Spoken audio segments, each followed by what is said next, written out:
भाजपाच्या नव्या अध्यक्षांची निवड पुढच्या आठवड्यात. संघाच्या सहमतीनं होणार निर्णय. देशातील सर्वात मोठा पक्ष असल्याचा दावा भाजपकडून कायम करण्यात येतो. लोकसभा निवडणूक आणि विधानसभा निवडणुकीनंतर पक्ष संघटना मजबूत करण्यावर सध्या भाजप लक्ष देत आहे. 10 कोटी लोकांना भाजपाशी जोडण्याचं लक्ष देण्यात आले असताना आता पुढच्या आठवड्यात भाजपला नवे राष्ट्रीय अध्यक्ष मिळण्याची शक्यता आहे.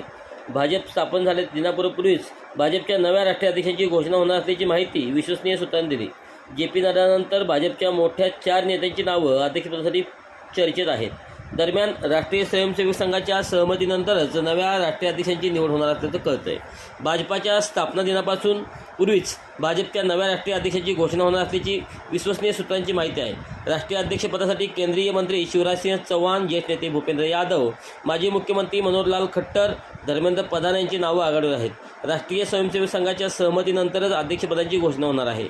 जून 2019मध्ये जे.पी. नड्डा भाजपचे कार्यकारी अध्यक्ष आणि जानेवारी 2020मध्ये पूर्णवेळ अध्यक्ष म्हणून नियुक्त झाले होते. दरम्यान आता लोकसभा निवडणुका आणि विधानसभा निवडणुकीनंतर नवीन राष्ट्रीय अध्यक्ष निवडणे भाजपसाठी सोपे नसले तरी काही नावाबाबत विचार केला जात आहे. मात्र यातील अनेक जण महत्त्वाची खाती सांभाळत आहेत. त्यामुळे अध्यक्षपदासाठी कोणाची निवड होणार याकडे राजकीय वर्तुळात चर्चा रंगली आहे.